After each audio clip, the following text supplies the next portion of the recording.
The Taffington Boathouse mystery solved. The combat zone falls silent, and gunners are stalked by a Deathclaw mother.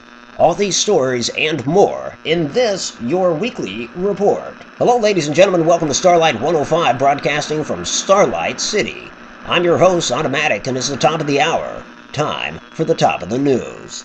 In our lead story, a small detachment of Minutemen traveled to the Taffington Boathouse to investigate what befell a family that had tried to settle there. Apparently, it was a blood bug attack that ultimately wiped out all 4 members of that family and their small Brahmin herd. The area has been cleared out and secured, and the Minutemen have set up a small outpost there in hopes of clearing out any lingering nests or insects.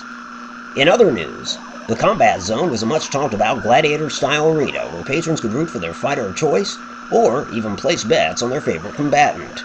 No more.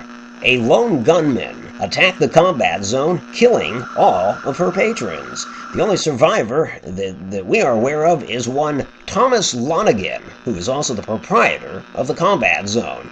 Lonigan states that the combat zone will be closed as a consequence of this attack until further notice. Meanwhile, a small outfit led by a ghoul by the name of Bobby No-Nose has failed in their attempt to rob the mayor of Goodneighbor. Bobby has not been seen since, and Goodneighbor authorities are currently trying to ascertain her whereabouts. Rumors surrounding her fate range from suicide, death during the attempted robbery, or the idea that she has fled the Commonwealth. We'll bring you more on this story as details develop. Gunners suffered a Deathclaw attack at the Museum of Witchcraft up there by Salem.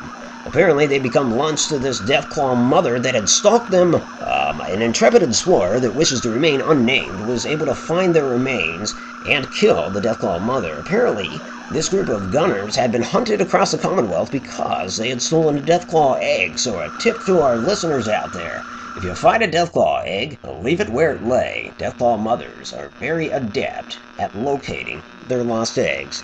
A mother would do anything to defend her children. Meanwhile, it looks like Diamond City's walls have a whole new coat of paint. The Great Green Jewel is looking greater than ever. Mayor McDonough, the current elected mayor of Diamond City, was he elected? I don't know about that. He has stated that he hopes that this new cosmetic upgrade will attract visitors from across the Commonwealth. We'll let you know if this pans out in future broadcasts. And a stern warning. Folks, beware if you're out there traveling the roads. There have been reports of robot attacks, robots that apparently do not distinguish based on faction. Rumors about raiders accompanying the robots, and a mechanist that is making these violent robots have surfaced. We will try to get you more details on that story, but it is a relatively fresh story. Suffice to say, you need to be careful out there, folks.